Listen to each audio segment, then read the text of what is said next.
ఒకనాడు శ్రీ మహావిష్ణువు లక్ష్మీదేవి ప్రణయ కలహానికి లోనయ్యారు. ఏదో ప్రణయం, వాళ్ళిద్దరూ ఆడుకుంటున్నారు.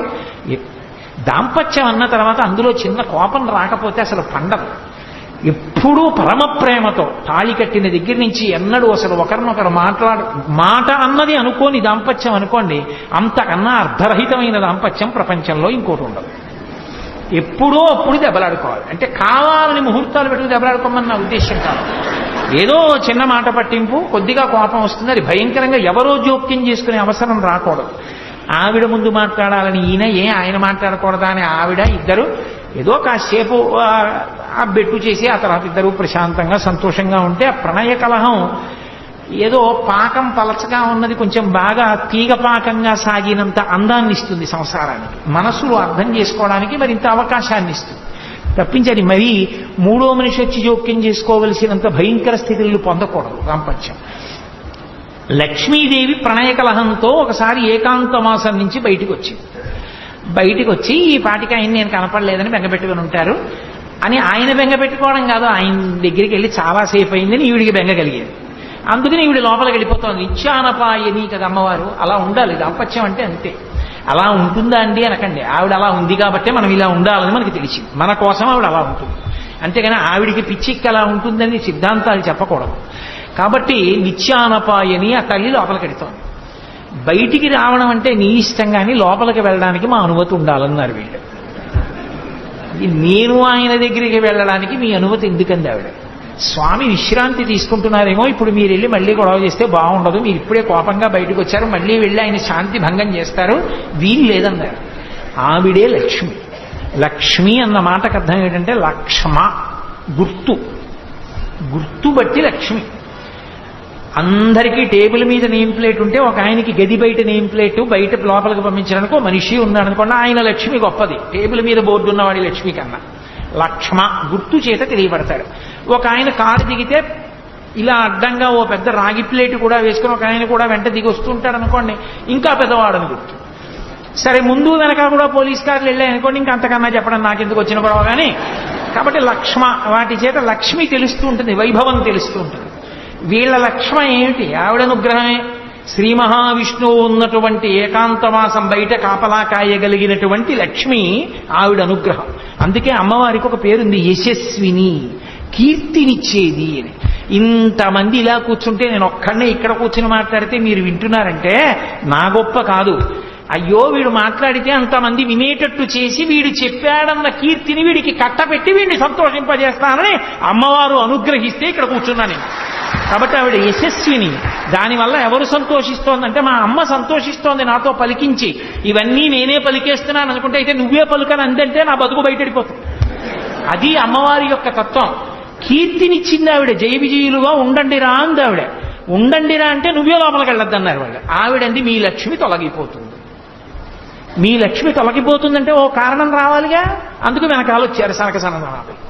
వాళ్ళు ఎప్పుడూ బాలురుగా ఉంటారు. ఎప్పుడూ బాలురుగా ఉంటారంటే బాలురైన వారికి ఓ రక్షణ ఉంటుంది. తమ రక్షణ తాము చూసుకోరు. ఏ ఇబ్బంది వచ్చినా అమ్మానో నాన్నగారండి అనో అరుస్తారంతే. వాళ్ళు ఎప్పుడూ భగవంతుడినే చూస్తారు. మహాజ్ఞానులు వాళ్ళు. అందుకని వాళ్ళు శ్రీ మహావిష్ణు దర్శనానికి వస్తున్నారు. వస్తుంటే మరి లక్ష్మి శాపం ఉంది కదా, పోవాలి వీళ్ళకి పదవి. అందుకని వీళ్ళు వాళ్ళని అడ్డగించారు. వాళ్ళని అడ్డగిస్తే వాళ్ళన్నారు మాకు విష్ణువుకి అరమరికలు లేవు, మేము ఎప్పుడైనా వెళ్ళి దర్శనం చేసుకోగలిగిన వాళ్ళం. ఈ అహంకారం అప్పుడే ఉందని మీరు అనుకుంటున్నారేమో. ఆ అహంకారం అప్పటి నుంచి ఇప్పటి వరకు ఎప్పటి వరకు కూడా ఉంటుంది. త్యాగరాజస్వామి అంతటి వారు వెంకటాచలం వెడితే తెర వేసి ఇప్పుడు కాదు రేపు రా అన్నారు. త్యాగరాజస్వామి ఆయన అక్కడే కూర్చుని తెరదీయగరాదా అని కీర్తన చేశారు.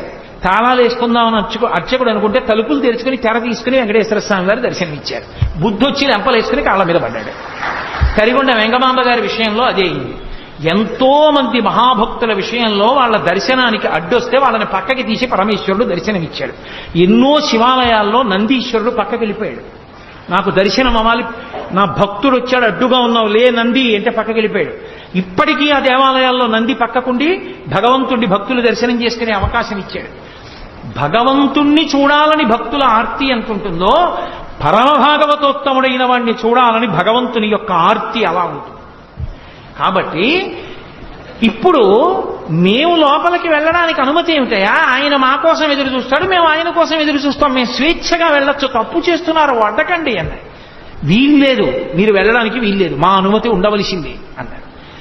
మీ అనుమతి ఉండవలసిందేనా? మీరు ధూర్తతనంతో ప్రవర్తించారు, మీ యొక్క పరిధిని అతిక్రమించారు, అందుకని ఈ పదవికి మీరు పనికిరారు. మీరు ఈ పదవిని విడిచిపెట్టి భూలోకంలో రాక్షస యోనుల యందు పుట్టండని శపించారు. వీళ్ళు పెద్ద అలజడి చేస్తూ, అయ్యో నా పదవులు పోయాయి, మాకు శాపవాక్కు విడిచిపెట్టారు, ఎలా పోతుందని పెద్ద బాధలు పడి కేకలు వేస్తూ వాళ్ళ కాళ్ళ మీద పడ్డారు. శ్రీ మహావిష్ణువు బయటికి వచ్చాడు. స్థితికారుని యందు ఒక ప్రజ్ఞ ఉండాలి. స్థితికారుడు అంటే పరిపాలనాంశ ఉన్నవాడు. విష్ణువు పరిపాలనాంశ. ఒక్కొక్కసారి పని చేయించుకునేటప్పుడు ఇలా చూపించి చేయించాలి, ఒక్కొక్కసారి మీరు తప్ప ఇది ఇంత బాగా ఎవరు చేయరు, అందుకు మీకు అప్పచెప్తున్నానన్నారు. ఒక్కొక్కసారి మీకు ఇంక్రిమెంట్ రాద్దాం అనుకుంటున్నానండి, మీరు చేసే పని చూసి ఎంత బాగా చేస్తారండి అని ముందు రోజు చెప్పి 3 రోజులు పోయాక పెద్ద పని అప్పచెప్పాలి. ఒకసారి బతిమాలి చేయించుకోసారి, ఒక్కొక్కసారి చూపుడు వేలు చూపించి పని చేయించుకోవాలి. అంతేగాని అస్తమానం అధికారం ఉందని చూపుడు వేలు చూపిస్తానంటే వాడు సమయం చూసి సెలవు పెడతాడు, అప్పుడు లేనిపోని ప్రమాదాలు వస్తాయి. అందుకని స్థితికారుడు పరిపాలనాంశలో ఉన్నవాడు ఎలా ఉండాలో అలాగే ఉంటారు విష్ణువు. అందుకే అన్ని వేళలా పెత్తనంతో ఉండరు. భృగు వచ్చి వక్షస్థలం మీద తంతే ఏమీ తెలియని వాళ్ళ, అయ్యో పాపం మీ కాలు నొచ్చుకుందేమో అని కాలు పడుతున్నట్టుగా అరికాల్లో ఉన్న కన్ను నొక్కేస్తారు. అది స్థితికార లక్షణం అంటారు. అంటే పరిపాలనాంశయందున్న వాడికి అది తెలిసి ఉండాలి తప్ప నేను అధికారిని అంటే లేనిపోని ఉపద్రవాలన్నీ వస్తాయి. కాబట్టి ఇప్పుడు ఆయన ఏమీ ఎరగని వాళ్ళ బయటకు వచ్చాడు. సర్వజ్ఞుడు, ఆయనకి తెలియదా ఏమైంది, ఎందుకు అరుస్తున్నారన్నారు. జయ విజయులు అన్నారు, అయ్యా మేము ఇలా శాపం ఇచ్చాం, మా ఎందు ఏమైనా దోషం ఉందా అని అడిగారు. మీ ఎందు ఏం దోషం లేదు అని జయ విజయుల వంక చూసి, ఇన్నాళ్ల నుంచి పని చేస్తున్నాం, ఒక్క తప్పు చేస్తే వాళ్ళు శపిస్తే మమ్మల్ని వెనకేసుకు రాలేదు మా బాస్ అని అనుకోవచ్చు కదూ. అందుకని ఆయన ఒక గొప్ప సిద్ధాంతాన్ని చెప్పారు. తనువున పుట్టినట్టి బిడిదంబకు కొష్ట మహాగదంబు చేవనరితదీయ చర్మము వివర్ణత నొందిన రీతి భృత్యులొప్పని పని చేసినన్ విభుని బంధురచారు యశంబు పేరు పెంపును చెడిపోయి దుర్యశము పొందుతునందురు విష్టపంబులన్ అన్నారు. అసలు ఈ శరీరం ఉంటుంది, ఈ శరీరం ఒకడికి ఏదో కొంచెం నల్లగా ఉంది, ఆయన తెల్లగా ఉండాలని కోరిక. ఈలోగా కుష్ఠవ్యాధి వచ్చింది, కుష్ఠవ్యాధి వచ్చి తెల్లటి మచ్చలు వచ్చాయి. అబ్బా ఎలాగో తెల్లగా అవ్వలేకపోయాను కానీ ఎంత బాగుందో, తెల్ల మచ్చలు వచ్చినట్టు పెట్టుకున్నాడు అనుకోండి, వేళ్ళు ఊడిపోతాయి. తనువున పుట్టినట్టి బెడదంబకు కుష్ఠ మహాగదంబు చేవనరితదీయ చర్మము వివర్ణత నొందిన రీతి, తన శరీరంలోనే పుట్టిన కుష్ఠవ్యాధి తన శరీరంలోనే పుళ్ళు పుట్టి చీవు నెత్తురు కారి పురుగులు వాలేట్టు చేసినట్టు భృత్యులొప్పని పని చేసిన నా భృత్యులే కదా అని తప్పు చేసినా వెనకేసుకు రావడం అలవాటైతే, ప్రభువు యొక్క బంధుర చారు యశంబు పేరు పెంపును చెడిపోయి దుర్యశము పొందుతునందురు విష్టపంబులన్. అర్థం పర్థం లేకుండా ఎన్ని తప్పులు చేసినా వెనకేసుకు రావడం అలవాటైపోయిన ప్రభువు చిట్ట చివరికి అపకీర్తిని పొందుతాడు. తప్పు చేస్తే తప్పు చేశామని చెప్పవలసిందే, లేకపోతే నా ధర్మం పోతుంది. వాళ్ళకి అవమానం జరిగింది, అవమానం జరగడానికి కారణం మీరు నా భృత్యులని వెనకేసుకొస్తే నా ఒంట్లో పుట్టిన కుష్ఠరోగాన్ని అట్టిపెట్టుకున్నవాడిని అవుతాను. ఇప్పుడు నేను మిమ్మల్ని వెనకేసుకు రాకపోతే మీకు బుద్ధి వస్తుంది, లోకానికి బుద్ధి వస్తుంది, తెలుసుకుంటారు అహంకారం ఎంత ప్రమాదకరమో. కాబట్టి అనుభవించవలసిందే. మీరు 3 జన్మలు రాక్షస యోనుల యందు పుట్టండి. 3 జన్మల రాక్షస యోనుల యందు పుట్టి వాళ్ళని నిగ్రహించిన పాపం పోయిన తరువాత నా చేతిలోనే సంహరింపబడి తిరిగి మీ స్థానములను మీరు అలంకరిస్తారు. అప్పుడు మీకు ఈ అహంకారం పోతుంది. అహంకారం పోవడం అంటే అంత తేలికండి. అహంకారం పోవడానికి ఎన్ని అవతారాలైనా స్వీకరించవలసి వచ్చిందో చూడండి. తప్పు వాళ్ళది, అవతారాలు ఆయనది. సీతమ్మ తల్లిని పోగొట్టుకుని ఒక అవతారం, శిశుపాల దంతభక్తుల్ని చంపడానికి కృష్ణ భగవానుడిగా శిశుపాలుడితో రాజ్యం సభలో నానా మాటలు అనిపించుకుని ఒక అవతారం. ఇన్ని అవతారాలు ఎత్తి మళ్ళీ తన భృత్యుల్ని తాను తెచ్చుకున్నాడు. ఎంత దయ కలిగినటువంటి స్వామి అవతారంలో. కాబట్టి ఇప్పుడు వాళ్ళు రాక్షస యోనుల యందు జన్మించాలి. వాళ్ళు రాక్షస యోనుల యందు జన్మించడానికి యోగ్యమైన కారణం ఒకటి కల్పింపబడాలి. ఒకనాడు కశ్యప ప్రజాపతి ప్రదోష వేళలో జపం చేసుకుని అగ్నికార్యం చేసుకుంటున్నాడు. ఆయన భార్య అదితి దితి ఇద్దరు ఆయన భార్యలే. అదితి యందు దేవతలు పుడతారు, దితి యందు దానవులు దైత్యులు పుడతారు. దితికి ప్రదోష వేళలో కామాతురత కలిగి ఆమె భర్త దగ్గరికి వెళ్ళండి, మా తండ్రి తన కుమార్తెలందరినీ నీకు భార్యలుగా ఇచ్చాడు, అందరికీ సంతానం కలిగింది, నాకు సంతానం కలగలేదు. ఎక్కడైనా కులస్త్రీ తన భర్త వలన సంతానాన్ని పొందాలి అని కోరుకుంటుంది అని ఒక అద్భుతమైన మాట చెప్పింది. ఆవిడంది, ఏమయ్యా, అసలు దీపించిన దీపముచే దీపము రెండు కాక సికి ఒకటయ్యున్ అంది. భర్త యొక్క తేజస్సే భార్య యందు ప్రవేశిస్తుంది, ప్రవేశించి మళ్ళీ కొడుకుగా పుడుతుంది. ఈ పుట్టిన కొడుకు ఎవరు? భర్త యొక్క తేజస్సే. కాబట్టి భర్తయే మళ్ళీ కొడుకు రూపంలో ఆమె శరీరంలోంచి బయటికి వస్తాడు. అది ఆడదాని హక్కు, భార్య యొక్క హక్కు. దాన్ని కాదు అనడం ఎలా? కాబట్టి నువ్వు నన్ను అనుగ్రహించి నాకు సుఖాన్ని ప్రసాదించి నేను అయ్యేటట్టుగా అనుగ్రహించు అందావిడ. అంటే ఆయన అన్నాడు, తప్పకుండా ఇది కోరరాని కోరిక కాదు, ఒక భార్య భర్తని అడగవలసిన కోరిక. కానీ సమయం అని ఒక మాట ఉంది కదా, లోకంలో ధర్మం దేన్ని ఆశ్రయించి ఉంటుంది అంటే కాలాన్ని కూడా ఆశ్రయించి ఉంటుంది. ఏ కాలమునందు ఏ పని చెయ్యాలో ఆ పని చెయ్యాలి తప్ప ఏ కాలమునందు ఏ పని చెయ్యకూడదో ఆ పని చెయ్యకూడదు. శ్రీరామాయణం సుందరకాండలో వాల్మీకి మహర్షి అంటారు, మహాత్ములకు కూడా కోపం వస్తుంది. ఎందుకు కోపం వస్తుంది అంటే కర్తవ్యం అకృతం కార్యం సతాం మన్యుముదీరయేత్ అంటారు. చెయ్యవలసిన పని చెయ్యడం కాదు, ఏ సమయానికి చెయ్యాలో ఆ సమయానికి చెయ్యకపోతే కోపం వస్తుంది. కాబట్టి ఇది భార్యాభర్తల సంగమ సమయం కాదు. కాబట్టి నా మాట విను, తరుణి ఒక్క ముహూర్తముండు, ఇది సంధ్యాకాలము, ఈ కాలమందరయన్ భూతగణావృతుండగుచు కామారాతి లీలం వృషేశ్వర యానంబున సంచరించుటది అభావ్యంబయ్యే. ఈ ఉగ్రవేళన్ రమయింపన్ నిషిద్ధ కర్మంబగు ఎలా ధర్మమున్ వీడగన్. ఓ దితి, నా మాట విను, ఇది ప్రదోష వేళ, ఉగ్రవేళ. అంటే లోకాన్ని బాధ పెట్టేటటువంటి ప్రాణులు, విషం కలిగిన ప్రాణులు సూర్యాస్తమయం తర్వాత నిద్రలేచి అన్నం తినాలి అని ఈశ్వర శాసనం. సత్వగుణం కలిగినటువంటి వాళ్ళందరూ సూర్యోదయాత్ పూర్వం లేచి సూర్యాస్తమయం వరకు లేచి ఉండాలి అని ఈశ్వర శాసనం. ఉగ్రవేళ అంటే ఉగ్రభూతములన్నీ లేస్తాయి, పాములు, తేళ్లు, జెర్రిలు ఇవన్నీ అన్నం తినడానికి బయటకు వచ్చే సమయం అది. దానితో పాటుగా ఉగ్రభూతాలు కూడా లేస్తాయి. కాబట్టి ఈ ఉగ్రవేళలో కామారాతి లీలన్ భూతగణావృతుండగుతు వృషీశ్వరయానంబున సంచరించుటది అభావ్యంబయ్యే. వృషభవాహనారూఢుడై పరమశివుడు, ఆయన కాముణ్ణి కాల్చినవాడు, ఆయన భూమండలం మీద తిరుగుతాడు అసలు సంధ్య వేళలో. ఆయన నీకు వరసకి మరిదవుతాడు, ఆయనకి స్వపరభేదములు లేవు.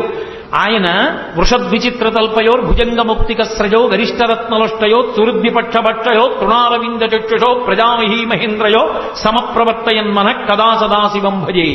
ఆయన అన్నిటి యందు సమబుద్ధితో ఉంటాడు, నా వాళ్ళు వాడివాళ్ళు అన్న భావన ఉండదు. ధర్మాతిక్రమణం చేస్తే ఒప్పుకోడు. కాబట్టి ఈ సమయమునందు భార్యా సంగమం చేస్తే లోకకంటకులైన బిడ్డలు కలుగుతారు. అధర్మం ఎందుకు చెయ్యడం, నా మాట విని కొద్దిసేపు తాళు అన్నాడు. ఆమె కామాతురాణం నభయం నలజ్జ, ఆమె తాళలేకపోయింది, ఆయన వస్త్రం పట్టుకు లాగింది. ఆయన వెంటనే వెళ్ళాడు, ఆమె కోరుకున్న సుఖాన్ని ఆమెకి కటాక్షించి వచ్చి ఆచమనం చేసి ప్రణవాన్ని జపం చేయడం ప్రారంభం చేశాడు. కొంతకాలం అయిన తర్వాత ఆమె గర్భం ధరించి వచ్చి అడిగింది, నేను గర్భం ధరించాను నీ తేజస్సు వల్ల అని.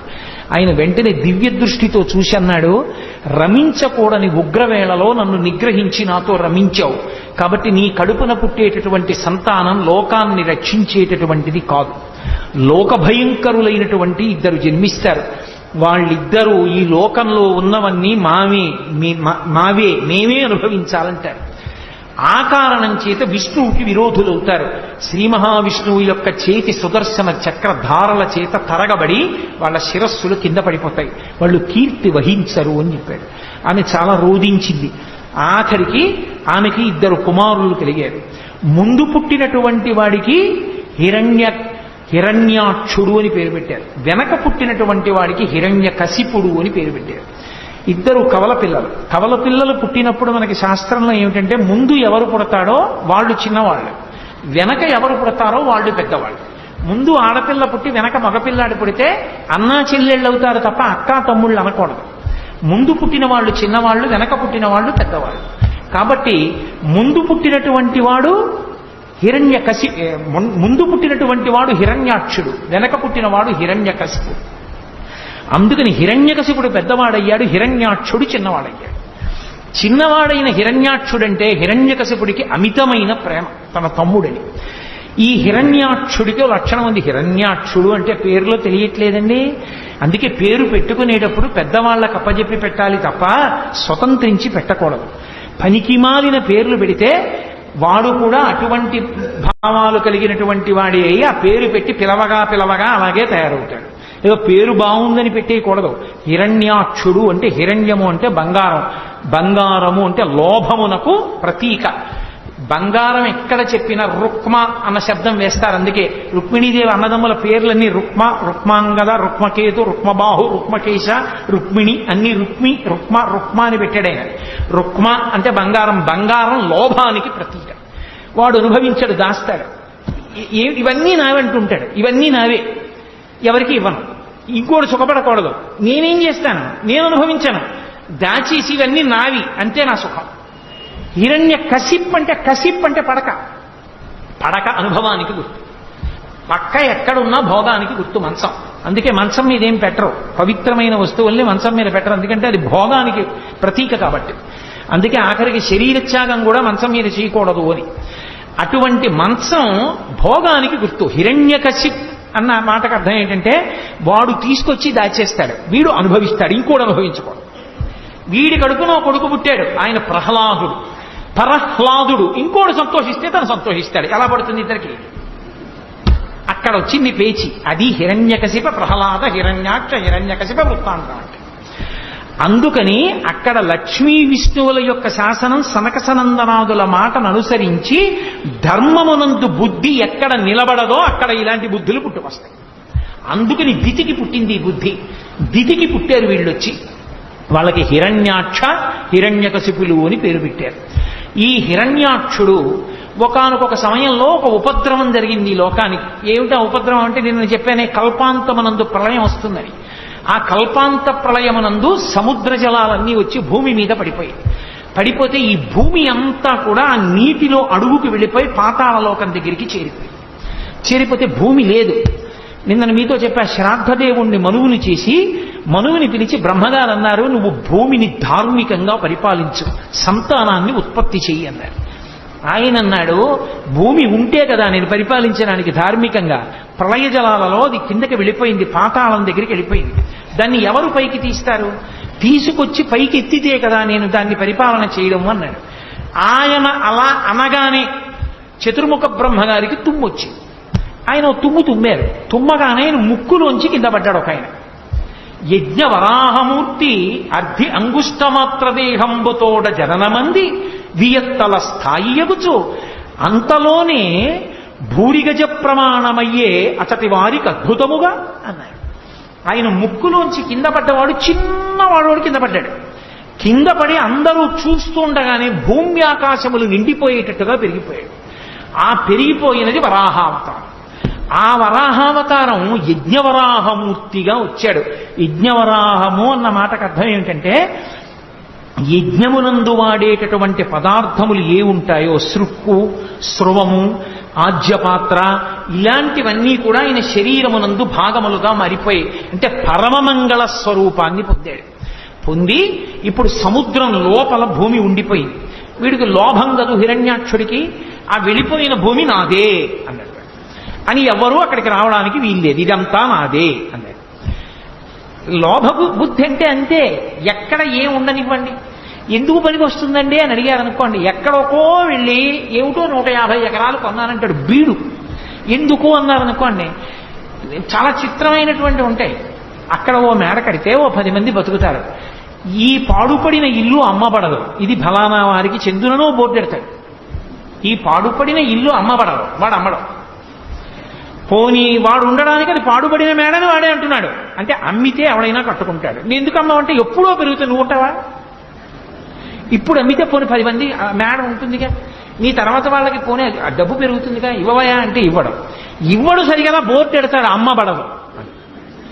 లోభం అన్న మాటకు అర్థం అది. నువ్వు తింటావా?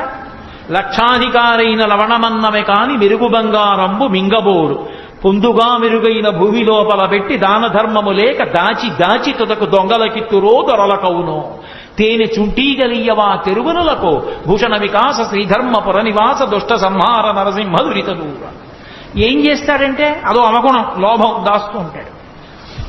అది హిరణ్యాక్షుని యొక్క లక్షణం. అందుకని ఈ భూమి నాదని వాడు సముద్రంలో తిరుగుతున్నాడు. ఎవరైనా వస్తారేమో పట్టుకుపోతారేమో. ఏమో అంత భూమి ఏం చేసుకుంటావురా నువ్వంటే కావాలి. ఇప్పటికీ లేరేమిటి? ఎంతమంది లేరు? వేల వేల ఎకరాలు నావే అని దాచుకుని తిరుగుతున్న వాళ్ళు లేరు.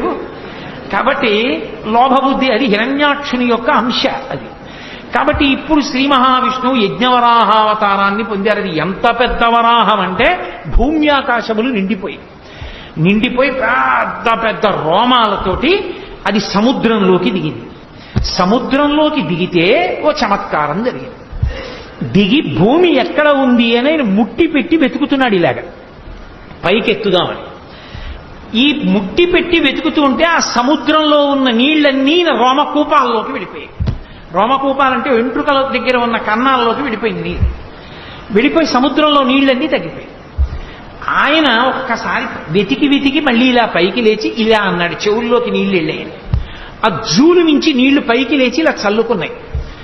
ఏదో అభిషేకం చేసిన జలాలు పాత్ర పట్టుకుని మామిడి మండ వేసి చల్లుతుంటే మనందరం ఇలా తలలు పెట్టినట్టు బ్రహ్మాది దేవతలు శ్రీ మహావిష్ణువు యొక్క అవతారం ఇది, ఆయన ఒంటికి తగిలిన నీళ్లు మీద పడుతున్నాయని అందరూ వెళ్లి తలను వంచి నమస్కారం చేసి ఆ నీళ్లన్నీ వాళ్ళ మీద పడేటట్టుగా నిల్చున్నారు.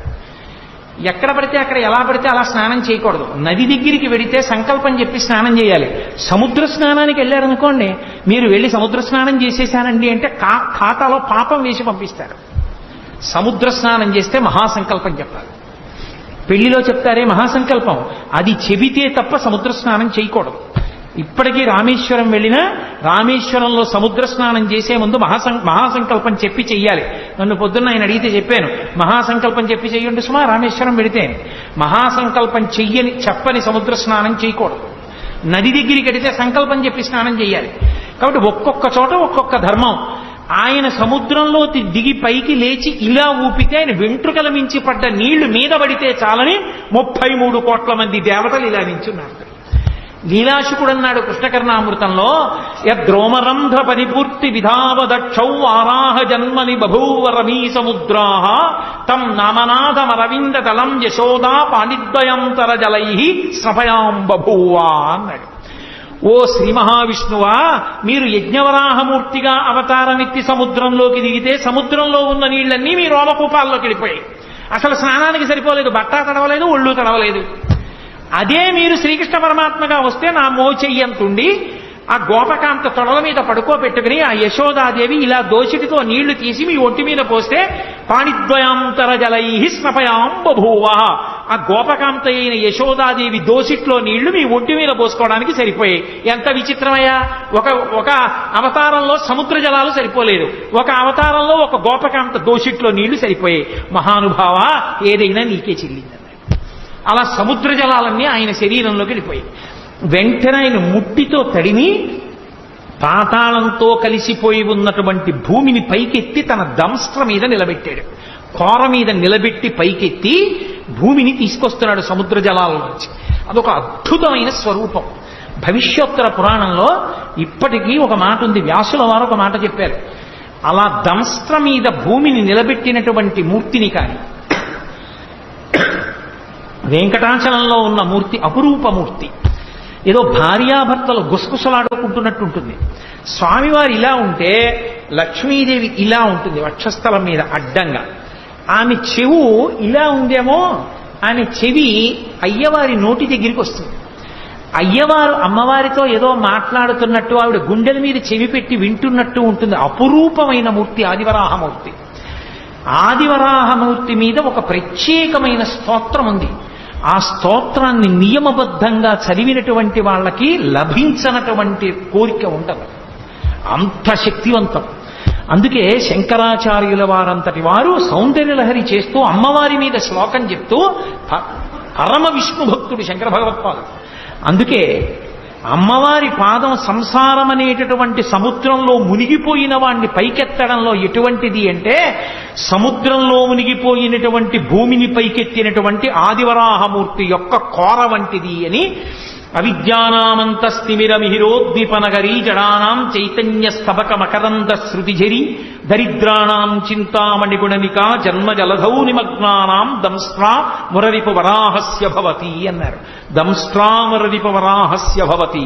తన కోర మీద భూగోళాన్ని నించోపెట్టి సముద్ర జలాల్లోంచి అడుగులు పైకి వేస్తూ వస్తున్నాడు. వీడు చూశాడు హిరణ్యాక్షుడు. నాది నాదిని కదు భావన, నువ్వెవడు వెతుకుపోతున్నావు నాది అన్నాడు. ఆయన ఏం మాట్లాడలేదు, భూమిని పైకి తీసుకొస్తున్నారు. భూకాంత ఆయన్ని గట్టిగా కౌగిలించుకుంది. ఈయన గదలతోటి త్రిశూలంతోటి ప్రహారం చేశాడు. ఇద్దరి మధ్య ఘోరమైన యుద్ధం జరుగుతోంది. ఎలా? దంస్ట్ర మీద భూదేవిని నిలబెట్టి, ఎవరి కోసం? సృష్టిలో మనుష్యులకు ఆధారం ఉండదు జీవరాశికి. జీవరాశికి ఆధారం లేకపోతే ఏమవుతుంది? ఆధారం లేకపోతే మన పాపపుణ్యాలు పోగొట్టుకునే అవకాశం ఆగిపోతుంది. పుడుతున్నాం అనుకోండి, మనం చేసుకున్న పాపం పోగొట్టుకుని పుణ్యాన్ని కొత్తగా చేసుకోవచ్చు. లేదా అసలు పుణ్యము లేదు పాపము లేదు, రెండు సున్నా అయిపోయి అనుకోండి, ఇక పుట్టడానికి అవసరం లేదు. పాపం పుణ్యం లేనప్పుడు ఇక పుట్టడానికి శరీరం ఎందుకు? ఏం అనుభవించడానికి పుట్టాలి? ఇక పుట్టడం. అలా చేసుకోవాలంటే శరీరం ఉంటేనే సాధ్యం అవుతుంది. అందుకే ఈశ్వరుడు పుట్టుక ఇవ్వడం దయ. అటువంటి మహానుభావుడు ఈ జీవరాశి అంతా నిలబడడానికి భూమిని ఉంచాలని దెబ్బలు తింటూ భూదేవిని పైకి తీసుకొచ్చాడు. అది ఆయన కారుణ్యం. అందుకే ఆదివరాహమూర్తి యొక్క స్వరూపం లాంటి దయ కలిగిన స్వరూపం ఇక ప్రపంచంలో ఉండదు. అంతటి దయ కలిగిన వాడు. నేను మీతో మనవి చేశా, అవతారము అనగానే పక్కన దయా అన్న మాట ఉంటుంది.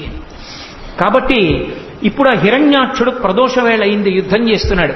యుద్ధం చేస్తుంటే బ్రహ్మాది దేవతలు అన్నారు, చీకటి పడితే వాళ్ళ శక్తి పెరుగుతుంది, కాబట్టి మహానుభావ సంహారం చేయమన్నారు. ఆయన ఏదో గతగారించి అసహ్య విక్రమ సమగ్ర స్ఫూర్తితో వేయగా దాన్ని యజ్ఞవరాహమూర్తి తప్పించి, ఆ హిరణ్యాక్షుడు విసిరినటువంటి గదని తప్పించి ఒక్కసారి ఆ రెండు కోరలు విదల్చి తన చేతిని ఎత్తి ప్రహారం చేసి ఒక్క దెబ్బ కొట్టారు గుండెల మీద. హడావిడి చెయ్యడమే కానీ భగవంతుడు ఎదురుగుండా కనపడినప్పుడు ఎంతసేపు అండి? నెత్తురు కక్కుకున్నాడు, వెంటనే అక్కడ పడి శరీరాన్ని విడిచిపెట్టేశాడు. అక్కడతో హిరణ్యాక్షుని యొక్క సంహారం పూర్తయిపోయింది. హిరణ్యాక్షుణ్ణి సంహరించడంలో కూడా దయ ఉంది. ఎందుకని? అహంకారంతో తన పదవిని పోగొట్టుకున్న జయ విజయులలో ఒకడు పొందినటువంటి మొట్టమొదటి జన్మ రాక్షసయోని యందు పుట్టిన జన్మలలో ఒకటి అదిగో ఆ హిరణ్యాక్షుడు. ఆ హిరణ్యాక్షుడుగా శరీరం విడిచిపెట్టేశాడు అంటే మళ్ళీ భగవంతుని మ్రోల ద్వారపాలకుడుగా వెళ్ళిపోవడానికి ఒక అడుగు ముందుకు వేసేశాడు అని. భగవంతుడే సంహరించి మళ్ళీ తన హక్కున చేర్చుకున్నాడు. అందుకే సంహార ప్రక్రియ యందు కూడా దయ ఉంటుంది భగవంతునిలో. అలా హిరణ్యాక్ష సంహారం చేసినటువంటి పరమోత్కృష్టమైనటువంటి అవతారములలో ఒకటి యజ్ఞవరాహావతారం. యజ్ఞవరాహావతారాన్ని స్మరిస్తే చాలు రక్షణ కలుగుతుంది. యజ్ఞవరాహావతారాన్ని ఒక్కసారి తలుచుకుంటే చాలు మంగళం కలుగుతుంది. ఎందుకంటే అది యజ్ఞము యొక్క స్వరూపం. యజ్ఞము ఎక్కడ తలుచుకున్నా మంగళమే. అందుకే యజ్ఞ సాధనములతో కూడుకున్నటువంటి అమరికతో ఉన్న యజ్ఞవరాహావతారము యొక్క స్మరణ మంగళములకు దారితీస్తుంది. అందుకే ఒక్కసారి యజ్ఞవరాహమూర్తిని తలుచుకుని నమస్కారం చేస్తే చాలు. పోతన గారి జీవితంలో ఒక అద్భుతమైన ఘట్టం. పోతన గారు పర్ణశాలలో కూర్చుని భాగవతాన్ని ఆంధ్రీకరిస్తున్నారు.